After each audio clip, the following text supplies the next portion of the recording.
बड़ा बढ़िया आप लोग प्रसंग सुने। बाबा सीता के स्वयंवर से लेके कीचक तक के जन्म हो गए। लेकिन बताया गया सीता पाताल के अनुसार राम लक्ष्मण जब सीता पाताल चली गई, बाबा राम लक्ष्मण दोनों ढूंढ रहे थे और उसी समय ढूंढते समय किंकनी नाम की एक राक्षसी आई और उसने लक्ष्मण के सिर काट दिया। लक्ष्मण को सिर जब कट गया, वहां के राजा ने उनको पकड़वा करके फांसी का आदेश दे दिया। उस समय हनुमान ने उनको बचाया था। बजरंगबली हनुमान ने जब उनको बचाया तो खुश हो गए। सीता जी मिल गई, रामचंद्र जी लक्ष्मण को जिंदा कर दिए। तीनों लोग खुश होकर हनुमान जी के ऊपर हाथ फेर दिए। हनुमान जी के ऊपर जब राम हाथ फेरे तो 100 हनुमान पैदा हो गए। लक्ष्मण जब हाथ फेरे तो 100 हनुमान पैदा हो गए। सीता जी ने हाथ फेरा तो 100 हनुमान पैदा हो गए। 300 हनुमान पैदा भे। और 300 हनुमान जब पैदा भे तो जहां देखा हनुमान है हनुमान। बाबा एकदम आफत मच गई। तो वहीं पर श्री रामचंद्र जी ने बताया कि मेरे अनन्य भक्त हो आप, और आपके होते हुए मुझे कोई दुख नहीं हुआ। इसलिए जितने हनुमान हैं सारे हनुमान को 100 करके उन्होंने 3 भाग में उनको समाप्त कर दिया। और समाप्त जब कर दिया तो वही त्रिफला बन गया। बाबूजी कलयुग में त्रिफला बताया गया और 3 फल वही हुआ।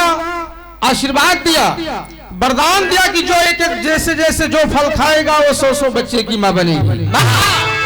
कीचक के माई खा ली एक फलों से 100 लड़के भी, और कलिंग की माँ ने खा लिया, उसके 100 बच्चे हुए। कलिंग 100 भाई हुए। और धृतराष्ट्र और गांधारी का आप जन्म करे थे। गांधारी को 100 बच्चे पैदा हुए। धार्मिक प्रसंग में बड़ी मार्मिकता मिला करती है दोस्त। कहना है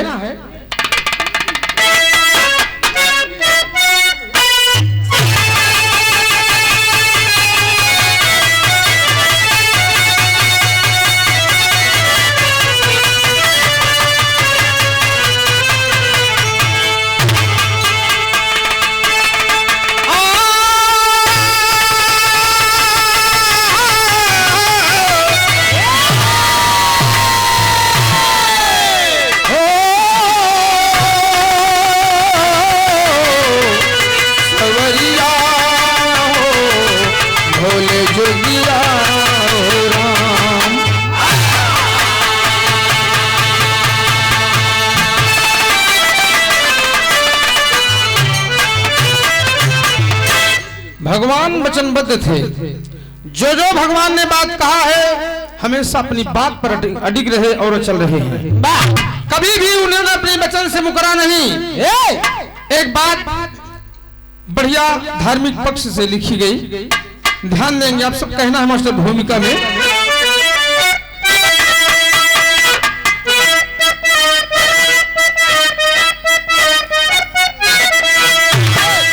अरे बिन बहारों की नीरस बनी जिंदगी, जब बहारें मिली सुध भुलाने लगी। पी के मधुरस मतंगी भ्रमर कर रहा, अरे बात औकात के पार जाने लगी। शेष पर सोए थे जब ये कमलापति, और रमा जी दबाती थी उनका चरण। एक कछुआ चला है चरण चूमने, और माहताती वही राज लपटाते हम।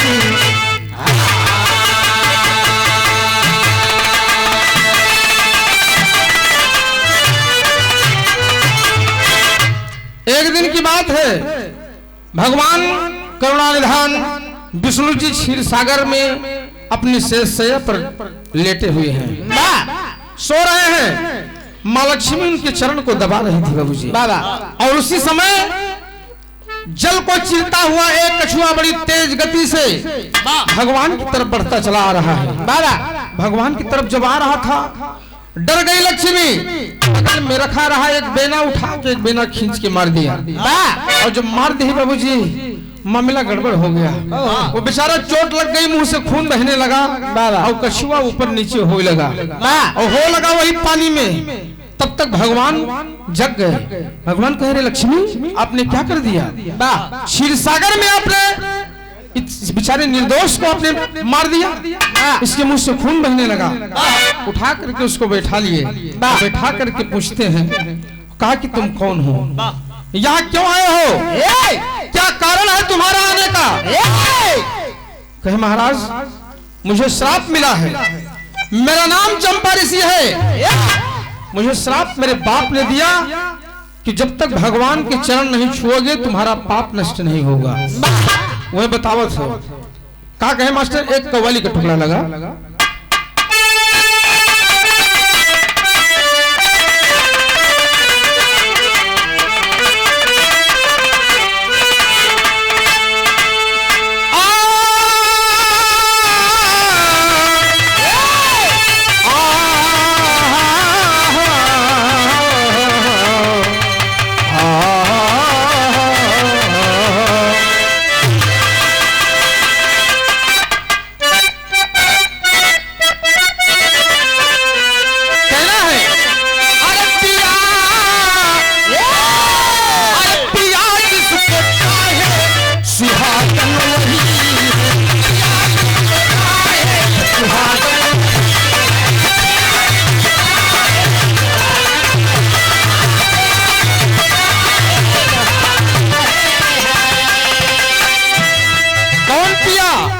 वो पिया दुनिया का मालिक है बाबूजी। उसके लिए कहा गया, पिया जिसको चाहे सुहागन नहीं है।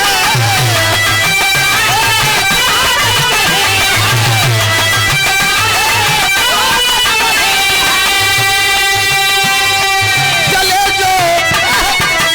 जो पिया में अभागन नहीं।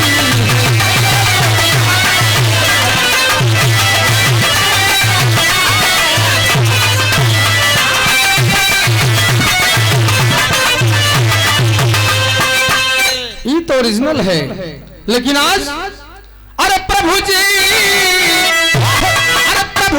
से बोला है कछुआ यूं बानी।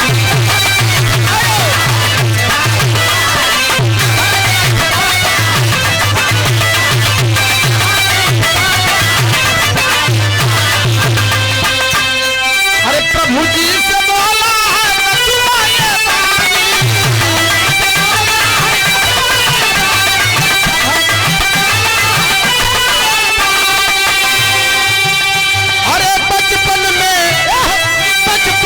हो गई हमसे नादानी।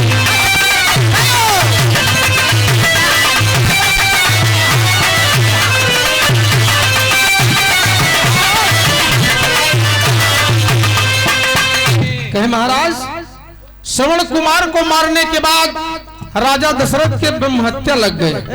भांजे को उन्होंने मार दिया। कहे वो ब्रह्म हत्या लग गई और राजा दशरथ को कोढ़ हो गए।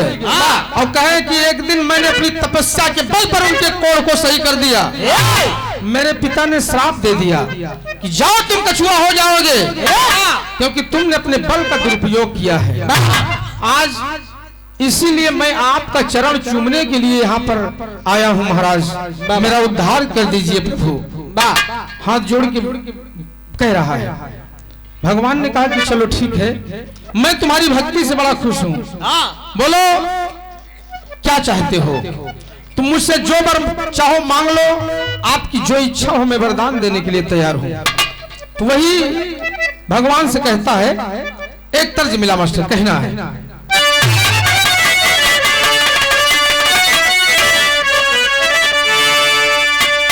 अरे कब हूँ कंगना, अरे कब हूँ कंगना कतार बनी डाला हो, कब हूँ कंगना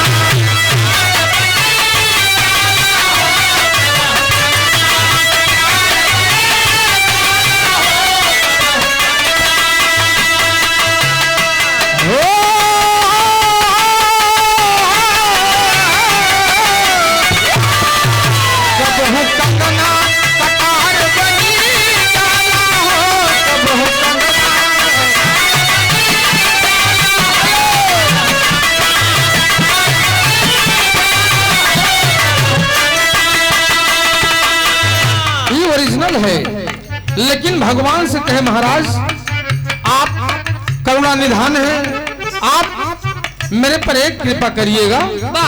क्या कहता है? कबहू टूटे ना कन्हैया के तार बबुआ, कबहू टूटे ना।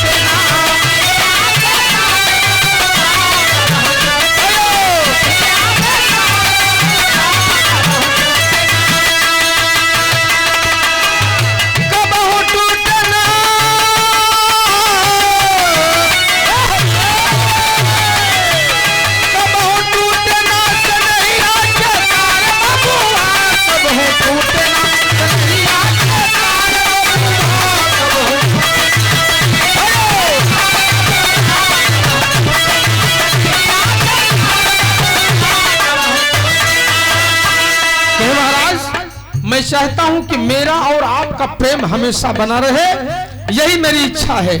भगवान ने एवमस्तु कह दिया, तथास्तु कह दिया और कहा तुम द्वापर युग में वक्त गुजरेगा, हमारा तुम्हारा मिलान फिर से होगा। क्या कहा? वरदान दिया।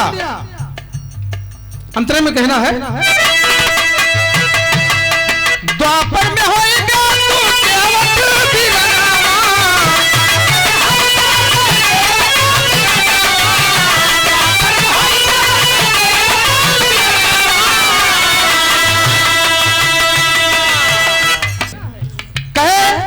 द्वापर में तुम जाओ केवट के रूप में जन्म लोगे।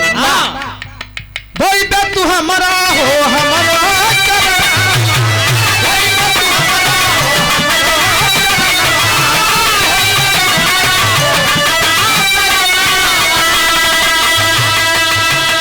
पाई पाई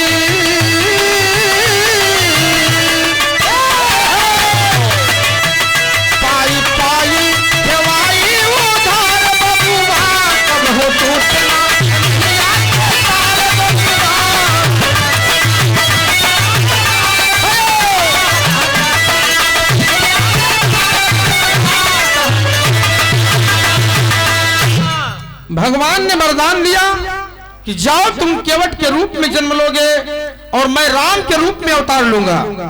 यही लक्ष्मी जिन्होंने आपको पंखे से मारा है, ये सीता के रूप में जन्म लेंगी। और वरदान देकर भेज दिया बाबूजी। कालांतर में वक्त बदला, समय बदला, युग परिवर्तन हुआ और वही त्रेता युग में रामचंद्र जी सीता के साथ अवधपुरी में विराजमान है बाबा। और इधर वो कछुआ केवट के रूप में आकर सिंगदेरपुर में बाबूजी एकदम लेकिन नाव जुटा हुआ है। संयोग बन गया, जिस समय उनकी शादी हुई, राम के शादी के तुरंत बाद राजगद्दी की तैयारी हो लगी, लेकिन कैकेयी और मंथरा मिल के मामले सब गड़बड़ कर दिए, एकदम खेला बिगाड़ दिया। राम को वनवास हो गया और सीता लक्ष्मण भी उनके साथ बाबूजी वनवास को चले गए। आप लोग जानते हैं। और जब सिंगदेरपुर के घाट पर श्री रामचंद्र जी आए, सीता के साथ केवट को आवाज दिया, ए केवट इधर आओ भाई। क्या कहा? कहे जाना वही पार, कहे जाना वही पार, केवट लैया वाला वारिया, जाना वही पार।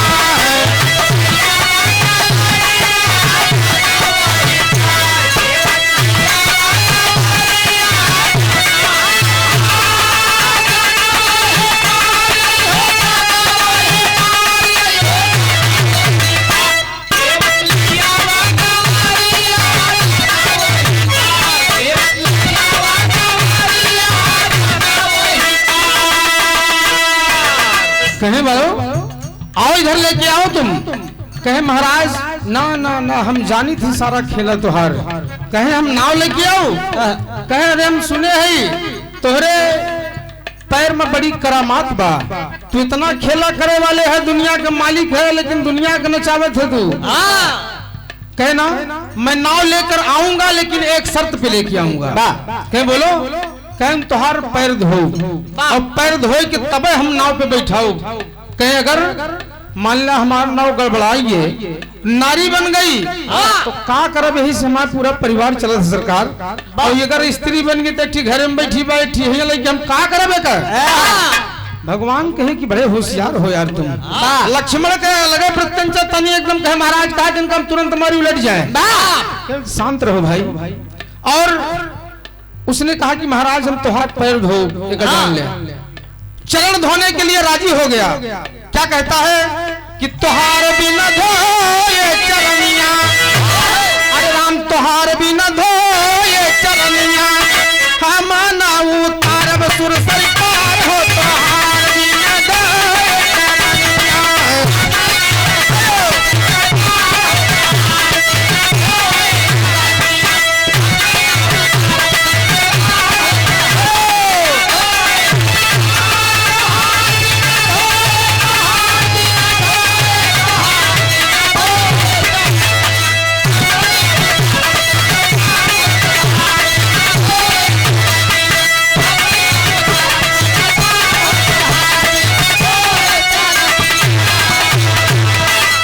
कहवा कि भैया है हम प्रभु तोहरे वसूल से, और पत्थर से नार भाई चरनिया के धूल से।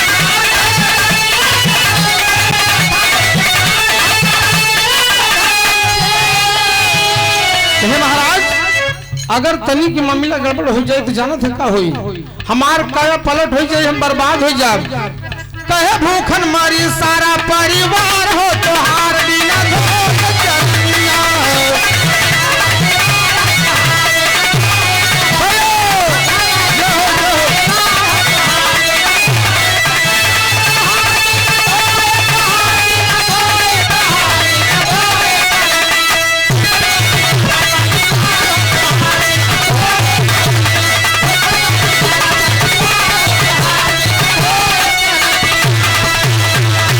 भगवान राजी हो गए।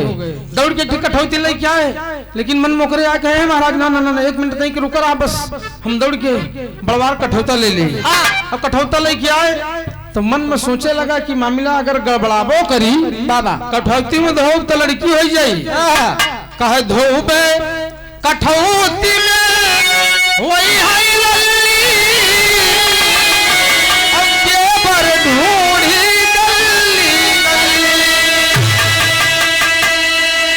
कठौती में तो न धो हम। अगर मामला गड़बड़ाएंगे तो पता लगा कि लड़की हो जाए के ससुर नौन सतुआ ले लड़का ढूंढी। यही गंगा जी में हम नाव चलावे वाला आदमी का करब हम। कह धोबे कठौता में वही है लल्ला, यही है नाव मचई है हल्ला। सोच गया तुरंत बहुत दूरदर्शी कहे अगर लड़का हो जाई मान लिया गड़बड़ाएंगे कठौतवा से लड़का होई और कठौती से लड़की होई। कहे अगर लड़का होगी तो यही में ससुर बटोरत अपन मामला इधर उधर करत मछली मारत निकल जाई, जिंदगी बीत जाई। गया भगवान का चरणोदक लिया, धो करके गंगा जी में पवार दिया। और गंगा जी में जब पवार दिया तो उसके बाद त्रिमूर्तियों को वापस ले जाकर गंगा पार कर दिया। बाबू जी भगवान सोचने लगे कि मैं इसे कुछ दे दूं। देखने लगे रामचंद्र जी ने सीता को देखा, सीता ने अपने हाथ को है मुंदरी उतार के बाबूजी दे दिया बाबा, और मुंदरी उतार के दे दिया। कहा कि दे दो, आप उतराई दे दीजिए महाराज, आपके पास कुछ नहीं है, मैं मान रही हूँ इस बात को, क्योंकि राजघराने से कुछ लेकर नहीं आए थे। लेकिन वो मुंदरिया सापित रही और साफ रहा कि जे के हुए का पहिनी होकर भी ध्वंस हो जाए। और मिली रही राजा जनक के यहाँ बियाहन से वो राजा दशरथ के मिली। राजा दशरथ ने देख कैकेयी के कुमति राम का वनवास हुई है और सीता का मुंह दिखाई में हुए कैकेयी दे रही सीता का वनवास हुई है। तो वही मुंदरिया दे लगे, राम दे लगे तो केवट कहे ना महाराज। देखा फिर होशियारी, कहे ना महाराज एका तो हम न ले, अरे हम आपसे उतरा ही लेंगे, बोलिए आप और हम दोनों लोग समकक्ष हैं, एक जैसे दोनों लोग हैं। कहे हम उतराई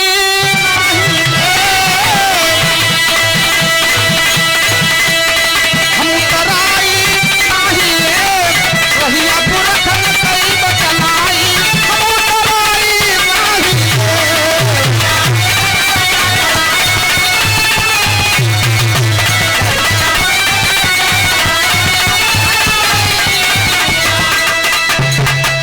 कहे महाराज ना नाई से नाई लेवे बाल की बनवाई।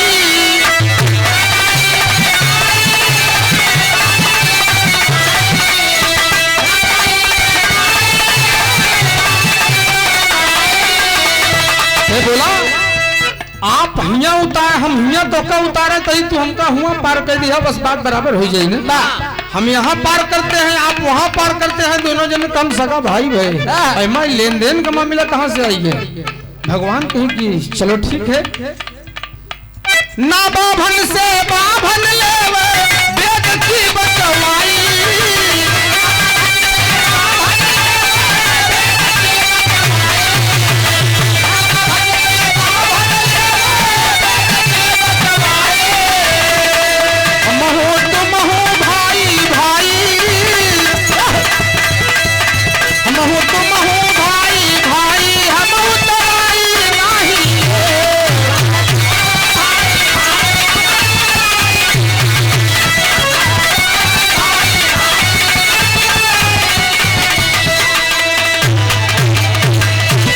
भगवान ने कहा कि चलो ठीक है तुम्हारी मर्जी, और भगवान की बात मान लिया। भगवान ने वही अंगूठी सीता के हाथे से अपने हाथे में डाले है। भगवान राम अपने हाथे में वो अंगूठी डाल लिए चल दिए, और जैसे ही वो जंगल में पहुंचे वहां से वनवास के दौरान सीता का हरण हो गया, राम के ऊपर बवाल आएगी। ये बड़े की अंगूठिया स्थापित रही, और राम के ऊपर जब बवाल आएगी तो राम को सीता चुरा लेगी रावण। भगवान ने तमाम लोगों की मदद से तमाम राक्षसों का संहार किया, बंदरों की मदद से उन्होंने जाकर सबका संहार किया, पुल बांधा और लंका विध्वंस करके विभीषण को राज्य देकर फिर अवधपुरी आ गए। आप ध्यान दें वही केवट श्रृंगेरपुर में विराजमान है। राम सब कुछ करके वापस अपनी दुनिया में फिर से अवधपुरी में आ गए। एक दिन बैठे हैं, गुरुजी ने उनको बताया, गुरुदेव जी ने कहा कि आप एक बहुत बड़ा यज्ञ कीजिए, बाबा यज्ञ करो, समस्त भूमंडल के लोगों को आप आमंत्रित करो, और वही यज्ञ में सब लोगों को आप दान दक्षिणा देकर के अपने कर्मों का प्रायश्चित, अपने पाप का प्रायश्चित अदा कर दीजिए। भगवान ने कहा कि चलो ठीक है। गुरुजी की बात मान लिए। रामचंद्र जी मर्यादित होकर के लौटे। मर्यादा पुरुषोत्तम ने जाकर वहां एक यज्ञ करवाया और तमाम लोगों को आमंत्रित किया। सबको आमंत्रित करके उन्होंने सबको दान दक्षिणा दिया बाबू जी। और दान दक्षिणा जब दे उमा केवट भी उस जगह पर केवट भी आया था। अवधपुरी में केवटों ने उतर पाए रहा, और निषाद राज भी जब वहां पहुंचा सब जने का दहे जाए, सब हाथ जोड़ के महाराज से प्रणाम करे निकल जाए। केवट के जब बारी आए तो केवट हाथ जोड़े खड़ा, कहें कहिए आप भोजन कर लिए? कहें हाँ महाराज भोजन तो कैले है। कहें कि लिया दक्षिणा लिया? कहा महाराज दक्षिणा देवे हमका। अरे दक्षिणा कहा देवे बाबा? दे के बाद हमें पिछला हिसाब किताब बाकी है वही के दे दिया।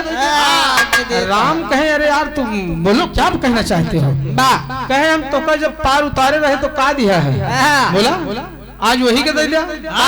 भगवान ने कहा कि बोलो जो मर्जी आए तुम्हारे, जो मन में आए मांग लो, आज मैं देने के लिए तैयार हूँ। महाराज कहे देवे ना? केवट कहे महाराज देंगे नहीं आप? कहे मैं दूंगा दूंगा दूंगा। त्रिवाचा बनवा लिया। तो वही कहा था, एक तर्ज मिला मास्टर,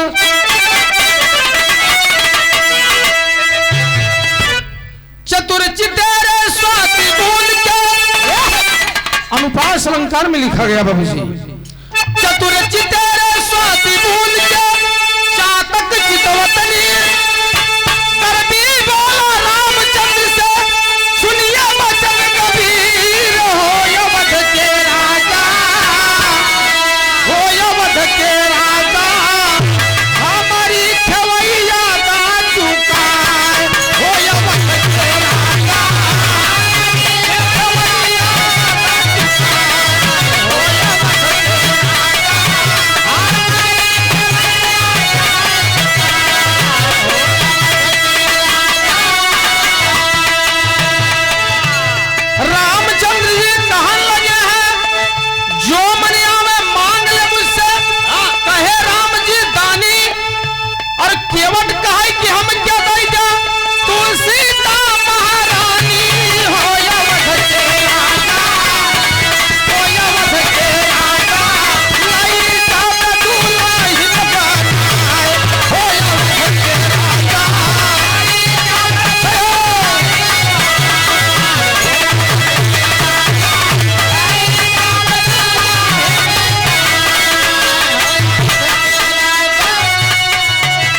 अरे बाप रे, भगवान के एकदम सन्न हुई खोपड़ी कहे इतना नीच है तू कि बोलो इतनी नीचता तेरे मन में भरी है, कलुषित भावना है, तू निकृष्ट है। कहे महाराज देखा अब हम अपन बात कह दी, मजूरी मांग ली तो हम नीच हो गए, कहना। लेकिन भगवान अपनी बात से मुकरे नहीं बाबू जी। उन्होंने कहा कि ठीक है मैं तुम्हें सीता को दूंगा, जिस सीता के लिए मैंने उत्तरांचल से दक्षिणांचल तक एक कर दिया, दक्षिणावर्ती जितने राजा थे मैंने राक्षसों का वध किया, वो सीता इससे आसानी से ले लेगा तू? कहे महाराज देखा हमका सीता का ध्यान। कहे ठीक है भाई मैं दूंगा, लेकिन अभी नहीं दूंगा। कहना मास्टर टेरी में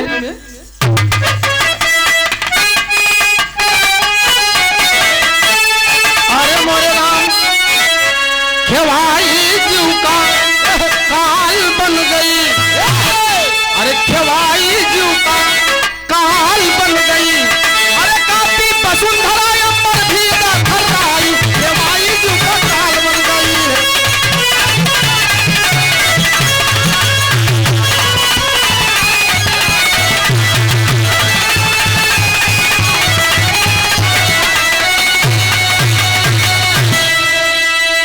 खोल गया रघुवंशी खून है,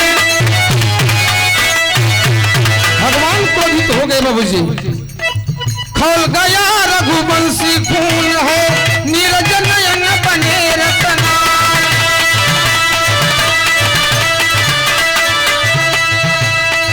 गर्भी तू विषधर सासुत है, गर्भी तू विषधर सासुत है, जो अपना नहीं तजे विचार, घटिया दास मीत संबंधी, नारी अपजस के भंडार,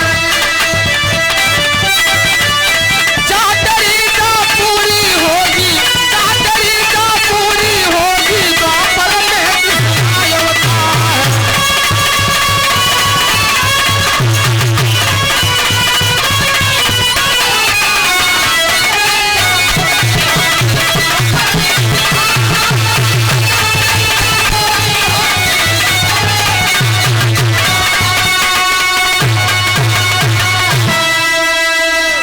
भगवान समझ गए। बताया कवि ने लिखा है कि घटिया दास मीत संबंधी, मित्र नौकर घटिया किस्म के मिल जाए तो समझ लीजिए वहां मौत सुनिश्चित है। तुम मेरे मित्र थे, तुमने मेरी भक्ति भी किया, इसलिए मैं तुम मेरे दास के रूप में हो, और तुमने आज निकृष्टता दिखा दिया दोस्त, आज तुमने नीचता दिखा दिया। ठीक है चलो, लेकिन आज नहीं, द्वापर युग में यह बात चरितार्थ होगी और यही सीता तुम्हें मिलेंगी, मैं सीता को तुम्हें दे दूंगा। हाथ जोड़ के केवट चल दिया वहां से, और चल दिया, लौट करके अपने घर आ गया। कालांतर में वक्त जब गुजरा, रामचंद्र जी के रूप में, वही कृष्ण भगवान के रूप में राम आए, और सीता जो है राधा के रूप में आई, और ये केवट जो रहा ना, ये गोधन अहीर के रूप में जन्म लिया, गोधन अहीर के रूप में जन्म लिया। भगवान ने उसी समय कहा था, क्या कहा, प्रश्न कहना है, कहे बजऊ वृंदावन में बसुरिया, याद रखना बचपन में तोहार शादी हो जाई, छोट के रहबे ना तब बिया हो जाई, लेकिन तू जान न पोबे कि हमारा औरत के बा, ना वो जान पे हमारे पति के बा, ये बचपन में हो जाई मामला। कहे बजाऊ वृंदावन में बसुरिया, और बचपन में राधा तो वृंदावन में बसुरिया।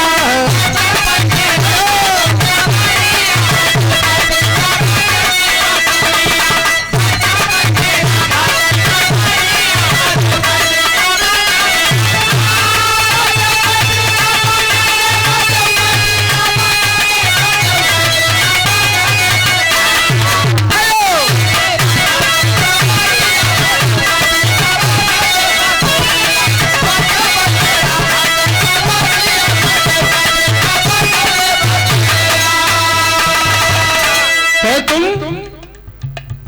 राधा सीता होगी राधा, अरे तू होगा गोधन वाला, लेकिन पैदा होगा तू ही जरा कुटिल भाव वाला हो, वृंदावन में। कहा समझे? तू गोधन अहीर के रूप में जन्म लेगा, लेकिन एक चीज याद रखना, तुमने नीचता किया है इसलिए तुम हिजड़ा पैदा होगे।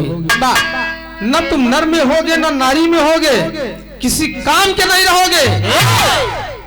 समय गुजर गया बाबूजी, और वक्त जब गुजरा, एक दिन के बाद गोधन लड़का के साथ तमाम बैठ के गोली खेलत रहा, और गोली खेलत रहा, कोनो बेईमानी कर दिया, और कोनो जो बेईमानी कर दिया तो कहे कि एक चीज होश में बात करना, मर्द के जैसे बात किया करो, तुम्हारे अंदर कुछ संस्कार नहीं है। सब लड़कों हंसे लगे, कहते कब से मर्द हुई है तो पहले के कहते मर्द हुई है। बताओ, जेकर मेहरारू दूसरे के साथ जाके रास लीला रचावे तो इज्जतदार बने हैं।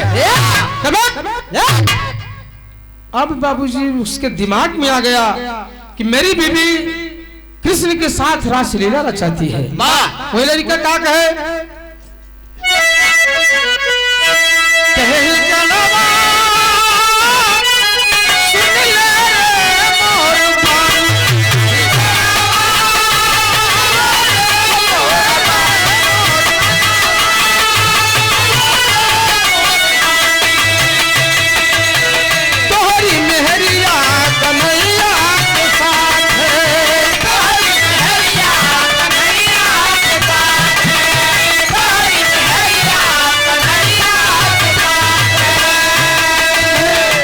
हिजड़ा है तो हिजड़े के जैसे रहे, मर्दई के बात करत है। तोहरी मेहरिया कन्हैया के साथ है, तोहरी मेहरिया कन्हैया के साथ, तोहरी मेहरिया कन्हैया के साथ है। ओ घोम बिपिन में करे हाथ हाथे,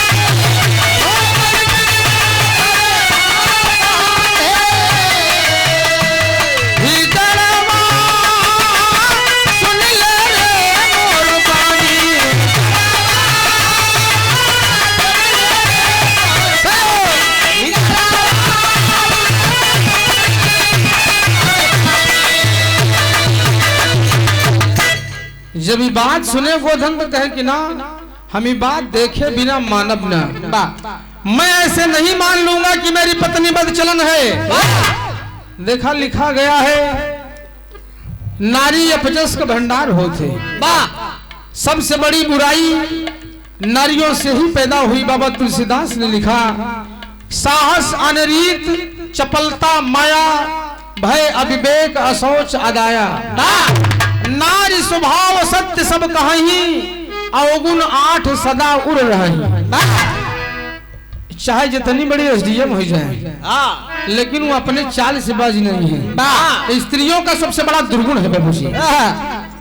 वो कहे हम देखब, और का करे, गया वही जमुना जी के किनारे पे जाए के पानी में गर्दन भरे पानी में हिल गए, और गर्दन भरे पानी में जब हिल गया तो सोचे कि यार अगर ऐसे हमका देखी है तो दूसरे कुछ करी है नहीं। कहे ना, हम एक दुधाड़ी ले जाए के मुड़े पे उंधाई लिया, उंधाई के आंखी के सामने दूठी छेद बनाए के होई खड़ा होई के पानी में देखत है। कहे कि आज दोनों जने के लीला हम देखब, हकीकत देखब। हाँ, हकीकत देखने के लिए बाबूजी चल दिया। तब तक कन्हैया भगवान लिए मुरली टेरते लेके राधा के ही नाचत कूदत चलावत रहे। देखे से कहे सो हो गौना का आदमी गलत नहीं कहता है। क्या कहे मास्टर, आल्हा में कहना है,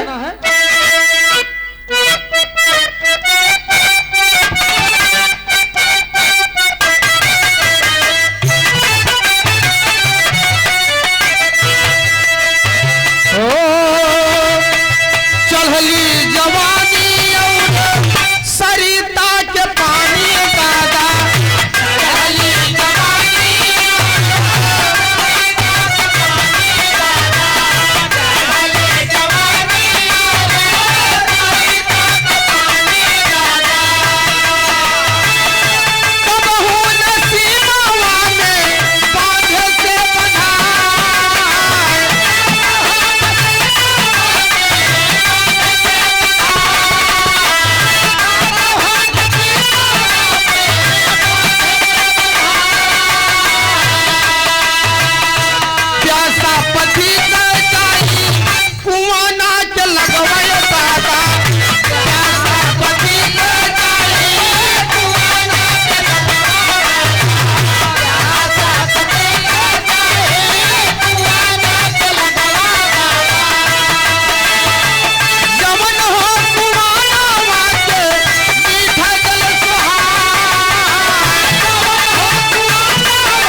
गोधन की एकदम छाती फाट गई। अरे बाप रे, कहे हमरे सामने बतावा हमरे औरत के दूसरे के साथ संबंध, जिंदगी बेकार है, जीना बेकार है एकदम।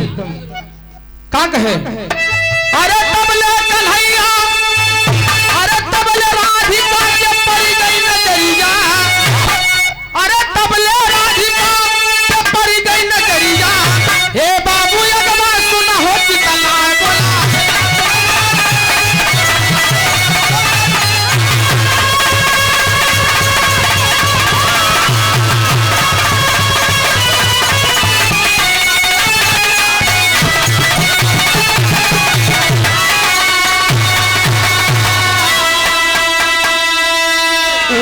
खड़ा रहा, अंदर जब खड़ा रहा तब तक राधा और कान्हा जब दोनों जने अपन रास लीला शुरू किए। राधा के जब मुड़ी घूमी तो देखी तो ठीक है, कलुआ कलुआ दूरी दिखा। अच्छा, भगवान पहले ही बता दे रहे हैं, कहें जिस सीता को तुम मांग रहे हो यही तुम्हारी मौत का कारण भी बनेगी। और सीता वही राधा जब कही कि देखा कन्हैया तू बड़ा निशांची है ना, काला काला का दिखात बा, कह रहे हो ही कुछ, कहना अगर निशांची बनते हो कहे तीर मार के दिखाई दे तो हम जानी ना। कन्हैया कहे कि छोड़ो जाने दो, कहना एक मारे की परी तो होगा। भगवान मजबूर हो गए। क्या करते हैं, विरहा के एकदम आखिरी है मास्टर, एकदम समय की पंक्चुअलिटी में कहना है,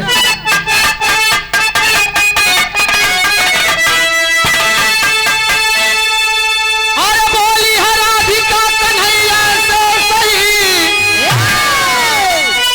अरे बोली है राधिका कन्हैया से सही, अरे मारा मारा ये कन्हैया आई राधा जी कही।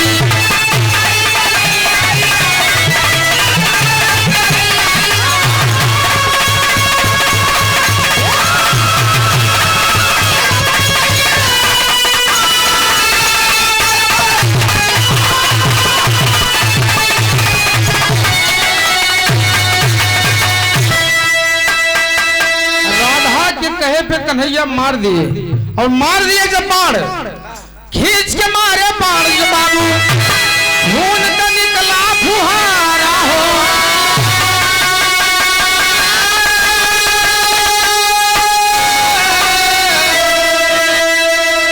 तीर जैसे मस्तक में घुसी, बहुत जबरदस्त खून का फुहारा निकला और तड़फड़ाने लगा। वह कहा कि कन्हैया, अरे कन्हैया बनी गई या तू आज मोर हत्यारा हो।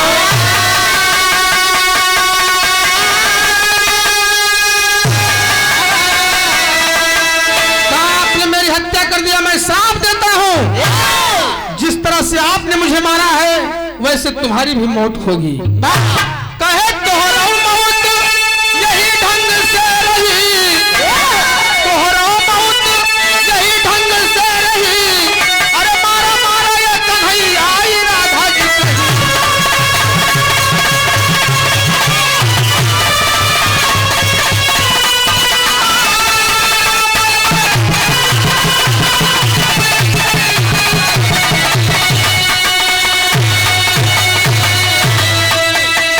भगवान श्री कृष्ण ने आनंद कंद मुरली मनोहर ने स्वीकार कर लिया कि ठीक है, मैं तुम्हें तुम्हारा श्राप स्वीकार करता हूं, लेकिन मैं तुम्हें वरदान देता हूं।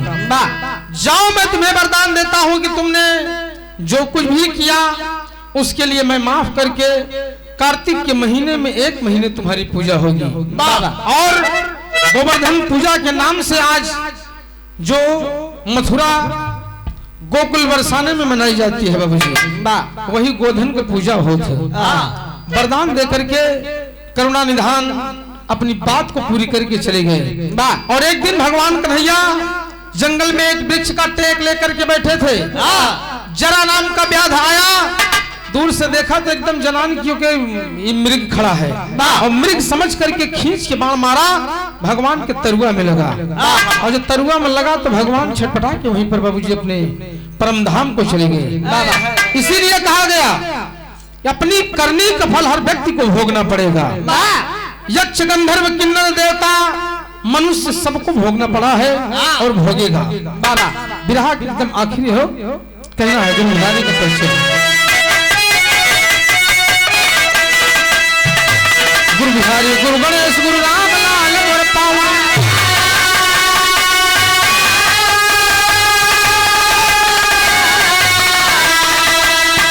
कथन करे कवि राम नरेश पंचन के लगे सुहावन हो।